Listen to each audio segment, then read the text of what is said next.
Welcome back to Arab Health Week. I'm Dave Sharp, your host and moderator for today's event. Hope you're enjoying it all so far. If you've missed anything, remember you can catch up on the Future Health YouTube channel, all of our sessions, both from today, yesterday, which was brilliant, and our sessions that take place tomorrow will always be on that YouTube channel so that you can catch up. Remember to use all of the facilities on this amazing platform. Connect with each other, chat with each other using the chat box, of course, network with each other. And for our two remaining sessions this afternoon, you can pose your questions using the Q&A.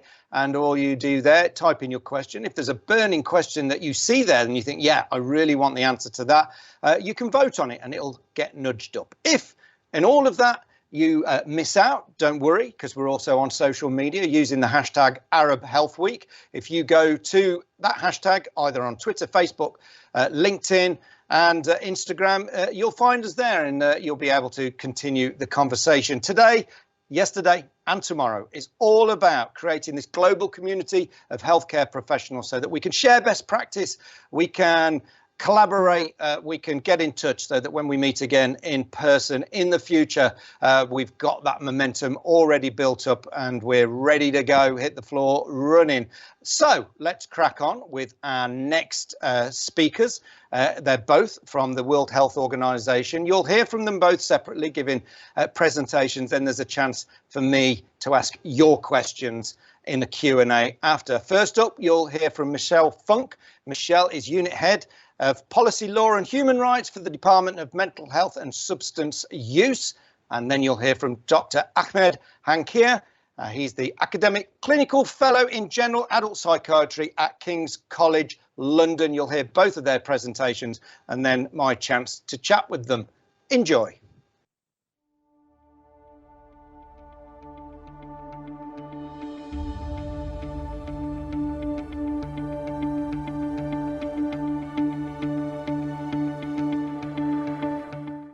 It's an honour to participate in this Health Week series, and I want to thank the conference organisers for having created a dedicated space in the agenda to discuss the important issue of mental health and well-being. For my remarks, I'd like to highlight the main issues around stigma and discrimination faced by people with mental health conditions, and then conclude by describing some recent work that the World Health Organization is undertaking to address stigma and discrimination and to introduce a person-centered, holistic and rights-based approach to addressing mental health. The first point I want to make is that the stigma of having a mental health condition and the associated discrimination that results from that stigma permeates all areas of people's lives. And this is true no matter which country or which region of the world people live in. An important cause of stigma is the false but widespread belief that people with mental health conditions are weak, unintelligent, lazy, dangerous, incapable of making their own decisions, and unable to contribute to society. This stigma, which we're talking about, directly leads to discrimination, social exclusion, and harmful treatment practices. Let me provide some concrete examples of this. First, people are unable to access healthcare for addressing their mental health and physical health care needs. Mental health services are often not available nor accessible. Also, many people with a diagnosis of a mental health condition have their physical health ignored, as everything becomes secondary to the mental health condition or is attributed to the person's mental health state. As a result, a lot of people are unnecessarily dying because of physical health conditions. Second, in the healthcare services context and also in the community, many people experience violence, abuse and neglect, including the use of seclusion and restraints, over-medication and other forms of coercion, all in the name of treatment. Thirdly, people are actively discriminated against in education, in employment, in housing and social services. And the last example I want to mention relates to mental health and guardianship laws in countries which severely restrict people from making decisions on all aspects of their lives. about their treatment, about how they're going to spend their money, about where they want to live, and so on. And instead, we see that decisions are made by others, whether that be a health professional, a family member, or a guardian. And this is extremely dehumanizing for people. So what is the impact of all of this? As you might be able to imagine, this has a profound negative impact on people's lives. The impact is one of overwhelming disempowerment, loss of identity and hope for one's life, isolation and rejection, loneliness, and also self-stigma, feeling worthless, believing the messages and signals from other people that you are a second-class citizen, unable and unworthy of the same rights as others, and unable to contribute and lead a meaningful life. Because of all of this, apart from the profound negative impact on people's quality of life, we also see higher mortality rates. Mortality due to suicide, due to unaddressed physical health problems, and also due to poverty. And a lot of this is because of the consequences of the stigma, discrimination, and violations themselves, nothing to do with actually having a mental health condition. So what needs to be done, and importantly, what is the World Health Organization doing to combat stigma, discrimination, and to promote a holistic approach for people with mental health conditions? The first point is clearly that we need to tackle the stigma, discrimination, and human rights violations head on. We need to change people's mindsets and stigmatizing and discriminatory practices on the ground. We need to do this for all stakeholder groups. People with mental health conditions, so they know what their rights are and can claim them. We need to do this for health professionals, for policymakers, non-governmental organizations, organizations of people with disabilities, for families, and for entire communities, so people can change their attitudes and practices. And we need to do this on a massive scale if we're really going to be able to positively change societal beliefs, values, and mindsets. Reaching handfuls of people through traditional training and teaching methods will not be enough. Only by reaching and influencing thousands of people in and across countries will we be able to reach the tipping point required for sustainable change. All of this is not wishful thinking. The World Health Organization has developed training tools and an e-training platform to address stigma, discrimination, and to promote human rights through its Quality Rights program. These tools work by engaging people to understand these issues on a personal and emotional level through the use of exercises, debates, case studies, and scenarios. This initiative is being rolled out in 10 countries so far, and the WHO Quality Rights e-training platform has already started to reach thousands of people within and across these countries. Nearly 28,000 people are signed up for and are doing the quality rights training. In Ghana alone, which was the first to roll out this initiative, around 14,500 people have successfully completed this comprehensive e-training course. What is also really important to note is that the evaluation results of the training to date have demonstrated very real and dramatic changes in the attitudes, mindsets, and practices of health practitioners, families, and people with mental health conditions. Now, a second critical area for action that needs to be taken is to develop services and supports for people with mental health conditions that promote a holistic and recovery-oriented approach. And this means moving beyond a biomedical approach, which focuses solely on diagnosis, medication, and symptom reduction. We need to change how mental health services operate and what they deliver. And in this context, I want to mention some key characteristics required of holistic recovery-oriented services. So firstly, these types of services are about promoting hope and optimism for the future. This means believing that a person's situation or circumstances can change and problems can be overcome. Too often, people are given completely opposite messages that their situation cannot improve. It is so important to nurture people's dreams and aspirations and give people hope for their future. Secondly, they focus on connectedness and inclusion in the community. For example, helping people to reconnect with family and friends, develop new meaningful relationships, connect with peer support groups and other groups in the community. Thirdly, recovery-oriented services help people find meaning and purpose. And this involves supporting people to rebuild their life and gain meaning and purpose according to their own choices and preferences. Fourthly, they work with individuals to explore their identity. And this is a factor so integral to people's recovery. And it means supporting people to accept who they are, as well as to overcome self-stigma, which can often undermine a person's identity. And finally, these types of services help people regain control over their life.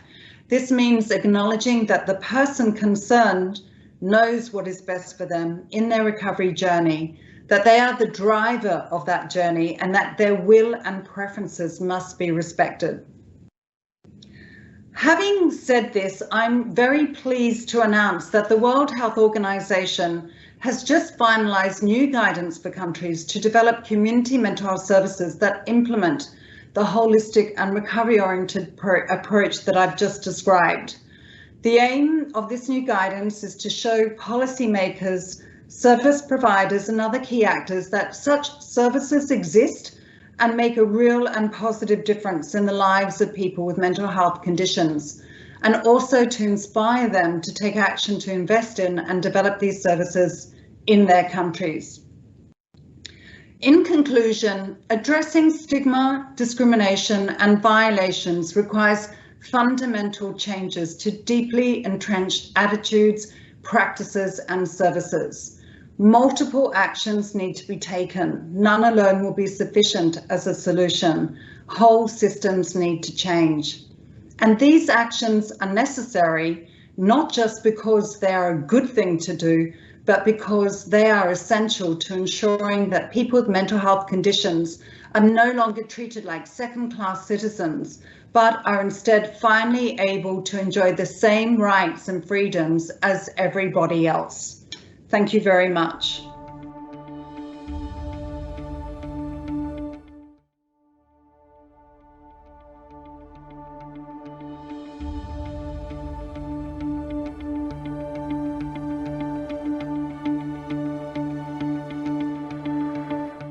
Greetings, everyone. I'm Dr. Ahmed Hankir. I'm an academic clinical fellow in general adult psychiatry at the Institute of Psychiatry, Psychology and Neuroscience at King's College London.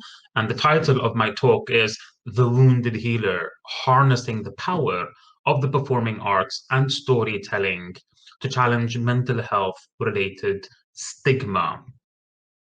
So stigma has been defined as a deeply discrediting attribute that reduces the bearer from a whole and usual person to a tainted and discounted one. The individual is thus disqualified from full social acceptance. So it's a deeply discrediting attribute. And what is that attribute? Well, it could be mental illness, it could be your ethnicity, it could be your faith. And there's a term called intersectionality when you have layer upon layer of deeply discrediting attributes. So that could be, for example, you are from a minority ethnic background and you have a mental health condition. And so that's known as the double stigma. So a survey of over 2,100 female physicians who met the diagnostic criteria for a mental disorder revealed that 50% were reluctant to seek professional help because of a fear of exposure to stigmatization. So 50% of female physicians who met the diagnostic criteria for a mental disorder report that they were reluctant to seek professional help because of fear of exposure to stigmatization. So stigma and a culture of shame are formidable barriers to mental health care services. And consequently, many people, including physicians with mental health difficulties, continue to suffer in silence despite the availability of effective treatment. So many people with a mental health condition continue to suffer in silence despite the availability of effective treatment. And that is outrageous. This is Dr. Daksha Emson. She was a brilliant psychiatrist from a Black, Asian, and minority ethnic background with a mental health condition. And she tragically killed herself and her baby daughter, Freya, during a psychotic episode. An independent inquiry into her death concluded that she was the victim of stigma in the National Health Service in the UK. Succinctly put, stigma is killing people. Stigma is killing people. And we have to do everything in our power to reduce stigma and to break down the barriers to mental health care for people who urgently need them. So stigma is an umbrella term, and it can be deconstructed into three main components: problems of knowledge, ignorance, problems of attitude, prejudice, and problems of behavior, discrimination. Now, this is important when you want to operationalize stigma, when you want to evaluate anti-stigma campaigns, because there are validated psychometric stigma scales in each of those domains. There are three broad approaches to challenging stigma: through protest, through education, and through contact, social contact. And Patrick Corrigan conducted a systematic review and meta-analysis on challenging the public stigma of mental illness and revealed the most effective way of reducing mental health-related stigma is when you make contact with someone who has recovered from a mental health condition. Why? Because you have preconceptions. And when you meet us, you discover that we have hopes and dreams and strengths and vulnerabilities like everyone else, that we are human beings. So this is Prince Harry, and he was interviewed by Bryony Gordon in The Telegraph, and he was honest and open about his experiences living with psychological problems triggered by the death of his mother, Princess Diana. Mental health charities report there was a surge in the number of people who contacted their information line. Mind, the largest mental health charity in the UK, report a 38% increase in the number of people who contacted their helpline. So, experts by experience like Prince Harry have the power to reduce public stigma. Now, many people ask me, Dr. Hankir, why is mental health related stigma rampant in the Arab world? Mental health stigma is rampant in the Arab world, and people ask me why. And I hypothesize because we don't have a high profile celebrity like Prince Harry, for example, in the Arab world, talking honestly and openly about their mental health difficulties. And until we do, mental health stigma will continue to flourish in the Middle East and North Africa. So how do we react to stigma? We can internalize it and develop self-stigma. We can be indifferent, we don't care. And a third group of us become energized and we develop a righteous indignation. There's a fire burning in our bellies and thunder in our hearts. We want to be agents of social change and we want to contribute to this cultural revolution to normalize mental health problems. So many people with a mental health condition often have to choose between concealment and disclosure. So Coming Out Proud, now known as the Honest, Open and Proud is a program that offers support with making this difficult decision, and a randomized controlled trial on Coming Out Proud, published in the British Journal of Psychiatry, revealed it had immediate positive effects on disclosure and stigma stress related variables. So this is a manual. the Honest, Open and Proud Manual for mental health professionals with a mental health condition. And it provides you with guidance on if being honest and open is right for you. It's a personal choice. I have to really emphasize that. So this is Carl Jung. Carl Jung used the term the wounded healer as an archetypal dynamic to describe a phenomenon that may take place in the relationship between analyst and analysand. Jung discovered the wounded healer archetype in relation to himself. For Jung, it is our own heart, it is our own hurt that gives us our measure of our power to heal. It is our own hurt that gives us our measure of our power to heal. The deeper your wound, the more empathetic a healer you are. So, when I was a medical student at the University of Manchester back in 2006, I woke up one morning to discover that my hometown in Lebanon was bombed. My nightmare turned into a reality. My world turned upside down. I saw harrowing and horrific images of dead bodies strewn on the streets of Lebanon. And I reacted. I developed a severe episode of psychological distress. However, debilitating though the symptoms were, the stigma was far, far worse. And the Arabic term we use is majnoon, crazy. This person is crazy. And it's such a stigmatizing term. And I was disconnected from society. I was dehumanized and I was shunned. And fortunately, as a practicing Muslim, I resisted the urge to act upon any thoughts to end my life, because we know that suicide is forbidden in Islam and in the Arab world.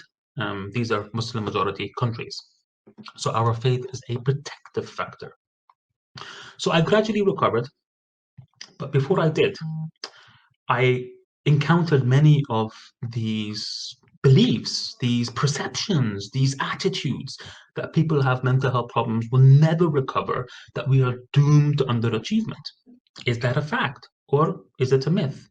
Well, clearly it's a myth, because not only did I recover and qualify, but I received the Royal College of Psychiatrists Foundation Doctor of the Year Award, and I also received the Royal College of Psychiatrists Core Psychiatric Trainee of the Year Award, and the RC Psych Awards mark the highest level of achievement in psychiatry in the UK. I wasn't only exceeding, I wasn't only excelling, but I was actually the best at what I do. So this is further evidence to debunk the myth that we cannot recover, and we cannot make important and meaningful contributions to our world. So I pioneered an innovative anti-stigma program known as the Wounded Healer. And it contains the key ingredients for anti-stigma programs targeting healthcare providers, as identified by Stephanie Knack. And it's been described as an innovative method of teaching that blends the power of the performing arts and storytelling with psychiatry. The argument we make is, how can you educate an audience if you can't engage them? So we harness the colossal power of the performing arts. I reenact scenes from famous films to entertain and enthrall and engage my audiences. And once engaged, I educate them and I equip them with the facts. And it's delivered by a wounded healer, an expert by personal and professional experience. And I delivered it. These are some of the flyers that were designed by the medical students in universities throughout the UK. And this is some of the feedback that we've received. It's exceptionally positive. Some more feedback. This is in London. And it's been delivered to over 75,000 people in 18 countries and 5 continents worldwide. This is the global footprint of the Wounded Healer. And I delivered the Wounded Healer as a grand rounds in Cornell Medical School at the teaching hospital, Sidra Hospital in Doha, in Qatar. This was under the auspices of the World Psychiatric Association. And we're having a discussion with the medical students. So this is facilitating contact. Remember, the most effective way of reducing stigma is when you make contact with someone who has recovered from a mental health condition. So this is an example of how we can reduce mental health related stigma in the Arab world. Remember, mental health stigma is rampant in the Arab world, and people who have recovered from a mental health condition have the power to reduce stigma. So we're making some progress, but there's still plenty more work to be done. And this was an article published in the Gulf Times. I delivered the Wounded Healer at the Qatar National Library, so we engaged with the public. Again, the feedback that we received was exceptionally positive, and you can see the headline for this article, "Mental distress is nothing to be ashamed about." So I was described as an activist, which I do identify as an activist. So take-home messages. Stigma is a major barrier to mental health care services. It is rampant in the Arab world. Experts by personal and professional experience, also known as wounded healers, have the power to reduce stigma because we can draw on both our personal expertise and on our professional expertise.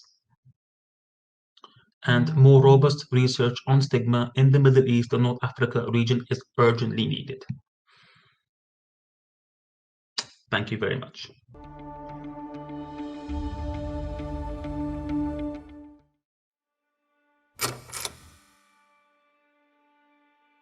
Two people crawl into two different mental health services. They both have dirt underneath their fingernails from when they clawed their way up, only to find they were still so far beneath rock bottom that the air was too stifling to ask for help. One of the people is offered an outstretched hand and a listening ear. They are given a tea with 2 sugars, just how they like it, and all the time in the world to tell their story. The room is as warm as the nurse's voice, and every decision is their own choice. The other person is given an unmarked pill bottle and a door that they don't have the key for, a meal they don't like, and a clock counting down to hopelessness. What happens to a person when they are treated as less than human? When they are treated like a tranquilized problem that needs to stay docile and become more prisoner than participant? In services where there are maroon-soaked nail marks in filth-ridden rooms, where restraint bruises are burned into shaking wrists, where people become a watered-down version of themselves. In cities, both flourishing and struggling, mental health services are turning away from respect and refusing to look human rights in the eye. Abuse, both screaming and silent, can be found in all corners of the world. How many times can a person be told they don't matter before they start believing it? This is not a problem tucked away in a shadowy part of the world. It's not a monster under someone else's bed. This is a problem within arm's reach, and we already have the instruction manual of how to put humanity into healthcare. There are too few services around the world where people are the heart of policy. These places are few and far between, but they are a shining beacon of hope to those who ask for help. Where professionals ask instead of tell. Where professionals treat the person and not just the symptoms. There are services which have been built by the people who once needed them. And clearly marked maps showing you how to step back into the community, allowing the people who asked for help to shape the path back into society. People remember when they are told that they are more than an illness. They will remember the power of their own name, and their problems will still be part of them, but not the part that wins. When respect and dignity are at the heart of healthcare, there are no shadowy corners or filth-encrusted beds, no bloody sheets and echoes of confused cries, no workers turning a blind eye. Nobody gets left behind in the dark as corners are cut. When consent is the only non-negotiable thing, we can build a system that heals more than it hurts. The power to save lives has been placed in our palms. You can reach into the tear-stained earth and pull life from the soil. You can be the difference between a life and a body. You can stop another success story from becoming an obituary, so another person doesn't crouch in the shower at the end of the day and try to scrub abuse from their skin, so they can walk back into society with dignity, to a life that they forgot they deserved. When human rights are the foundation of healthcare, you will save more than lives. We will save dreams, memories, passion and purpose. You can stop someone else's time from running out. We can save thousands more stories if we just act now.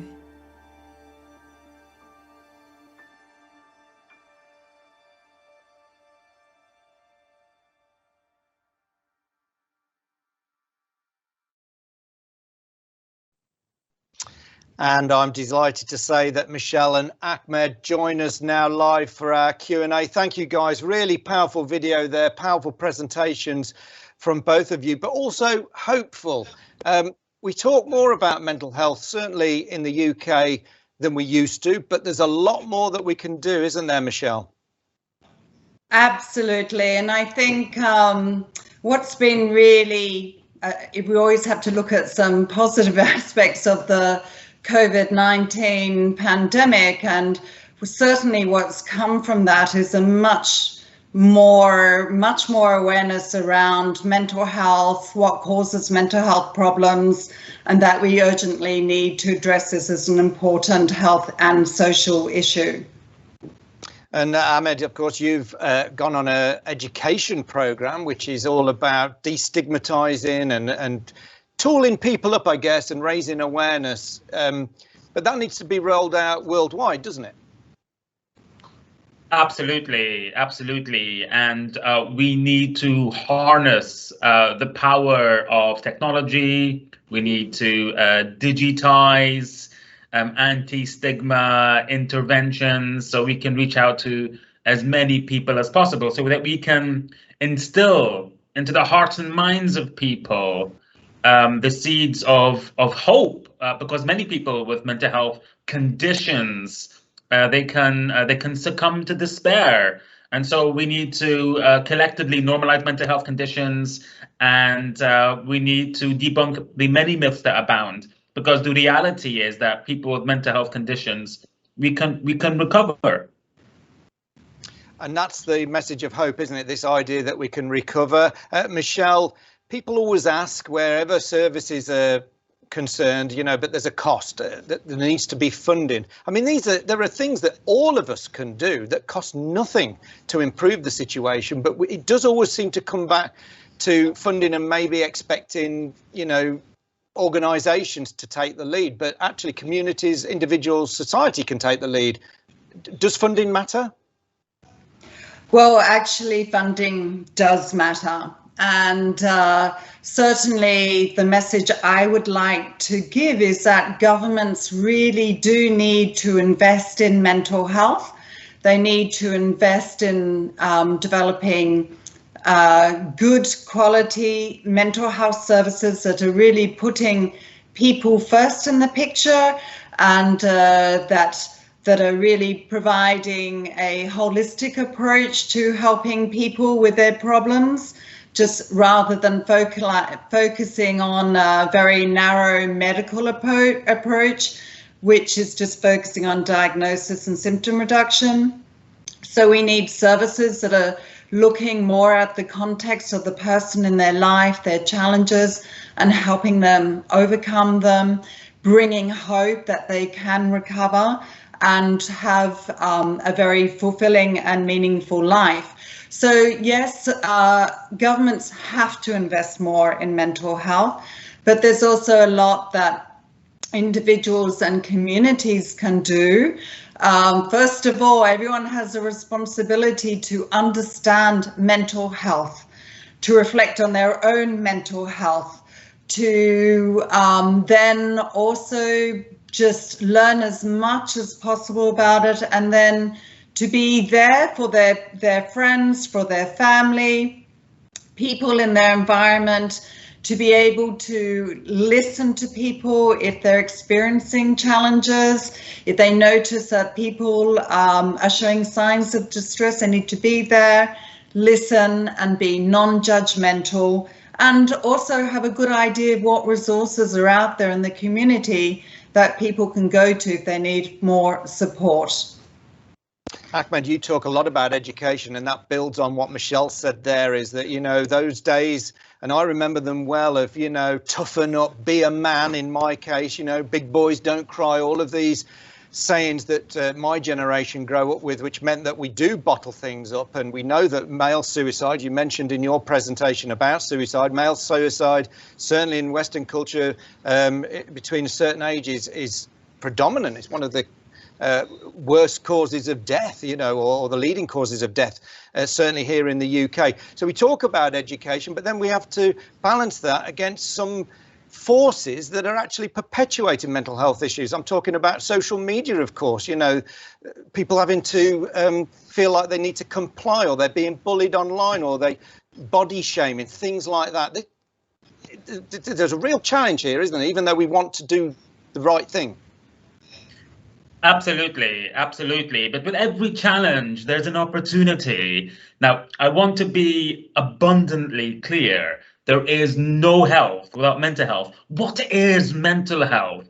Mental health influences how we feel, think, talk, and behave. It influences our mood, our memory, our motivation. We are utterly beholden to the power and mercy of our minds. Now, there is this toxic masculinity that permeates the Middle East and North Africa region, and not just MENA, but throughout the world. We need to change the narrative about what it means to be strong.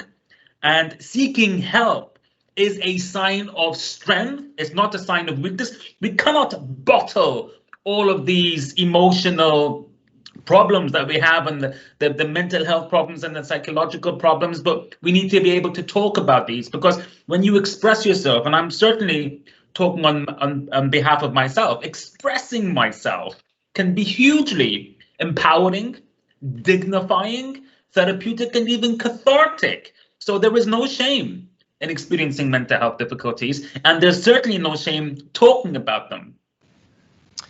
Michelle, when we look at mental health across the globe, it feels a little bit disproportionate between male and female, between cultures, between countries, between age groups, and maybe between classes as well.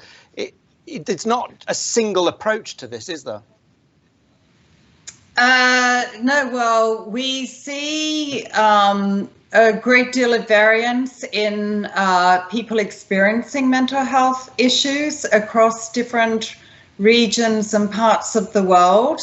There are different challenges that people are facing in different countries. I mean, for sure, when people are exposed to poverty, to violence, to internal conflicts, all these are factors that are going to worsen people's mental health, and you know, they're real challenges that people are facing. It doesn't mean that people are mentally ill or crazy, but they really have a lot of things to deal with in their life. And in fact, their mental health responses are quite often very normal reactions to very real situations. So if we're going to address if we're going to address mental health, we have to address the situations that people are finding themselves in.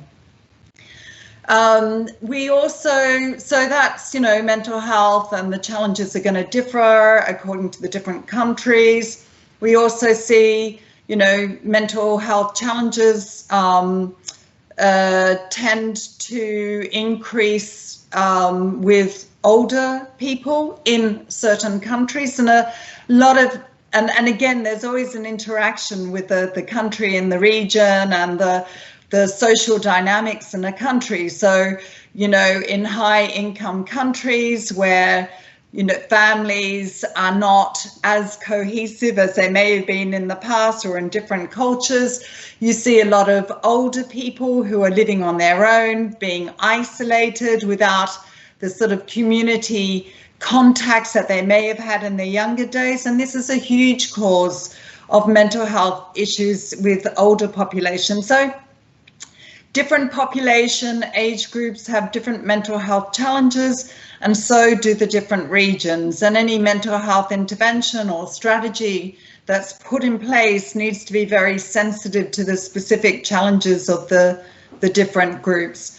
But for all, you know, what I want to say is that stigma and discrimination is an issue across all ages and all cultures and all regions. And unless we can address stigma and discrimination, we can't really build a system that's going to be helpful and supportive to people.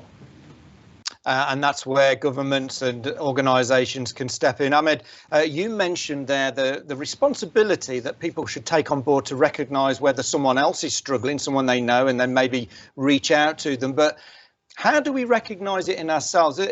Is there a self-assessment? Because I guess that if we were all honest, there have been times where we think, am I having a breakdown here? Am I okay? I don't think I am, but I'm not sure. And I spoke to a friend of mine who said, oh, well, if you went to the doctor here in the UK, they'd ask you a list of questions, which might include things like, do you sleep well? You know, those sort of things. And someone even suggested that artificial intelligence might be used, that you'd be able to chat to a bot, and based upon your answers, you'd be able to self-diagnose. Is that how things are heading? How would I know if I'm struggling, if I've not been taught about this stuff? I think it's a very important point that you're making. There's something called mental health literacy, which is the knowledge and beliefs about mental disorders or mental health conditions, which aid their recognition, management, and prevention. And the mental health literacy levels, certainly in the Arab world, are low. So we need to engage with the public and educate them. And by we, I mean mental health professionals, but at the level of the individual. I mean, there are 3 vital signs of psychic life. The body has vital signs, your respiratory rate, your heart rate, your temperature, for example. So these are the 3 vital signs of psychic life. The first one is turmoil. You might be experiencing some inner storm in your mind. So that's the first vital sign. The second one is ambivalence. You might love something, but you might also hate something. So these 2 opposing emotions. And the third one is introspection. And if you're engaging in excessive introspection, then you have to press the pause button or press the brakes and take stock. Now, the best recourse is to seek help. And remember what I said, seeking help is a sign of strength, not a sign of weakness. Seek help from, it could be your family doctor. A majority of mental health problems are managed in the community. So also try not to internalize the public stigma, because this is what we're doing, and we develop self-stigma, and we can also be in denial, and because of the shame and the stigma. And lastly, I'll say, if you've noticed any distress, so there's overlap between distress and turmoil, emotional turmoil. If you've noticed any impairment in your functioning, and by that I mean, for example, if at work you are getting into more arguments with colleagues, or you're not performing as high as you usually do, then you need to, as I said, press the brakes, take stock, and in the same way that you would get a physical health checkup with your family doctor or your GP, you should also get a mental health checkup with your family doctor or your GP. And they might ask you some questions from some validated tools and instruments, the patient health questionnaire, PHQ-9, for example, and they'll ask about your sleep. They'll ask about your appetite. They'll ask about your mood. And so it's important to be honest and open when answering these questions, and to really emphasize, there is no shame. We wouldn't hesitate to talk to somebody about our tennis elbow, but yet we'd hesitate to talk about our psychological problems. And that's the disparity of esteem at the level of the individual. And that needs to change. Yeah, and of course there needs to be some long-term support as well, because people often report that they feel well and then they feel like they may have recovered like you did, but there could be incidents that just spark it off again later in life, like bereavement or losing a job or other issues, or war, things that you've seen and witnessed. Michelle, final question. We're slightly running out of time, but is there some crossover as well to the now more recognised brain diseases like dementia, Alzheimer's? My mum, sadly, a couple of years ago said to me, David, I don't feel right. I said, well, you are acting a bit strange. But she was able to get a diagnosis. Sadly, it was Alzheimer's. But, years ago, that would have gone under the radar. And as use your word, Ahmed, she'd have been classed as crazy. Yeah.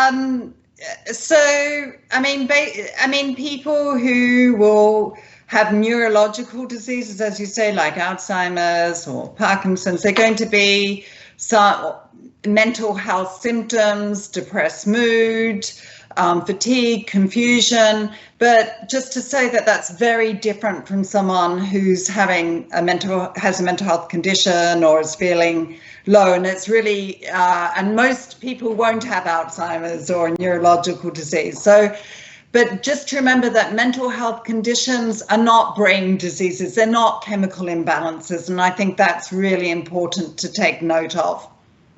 And that's a perfect way to conclude. I'm so pleased you said that, because I think we're trying to demystify the whole topic. At least we're talking about it. That's a brilliant start. There's so much more that we can do. It's superb that the World Health Organization and people like you and the bodies that you represent are taking the lead on this. And I want to thank you for doing that, because I think at some point we would all probably raise our hand and say, yeah, it's probably affected me or someone I know or love. So thank you so much for joining us. I've told everybody today that they can watch both of your presentations on Catch Up on the Future Health YouTube channel and reach out to you and stay in touch. So thank you both for joining us, and enjoy the rest of your day. Thank you very much. Thank you for having us.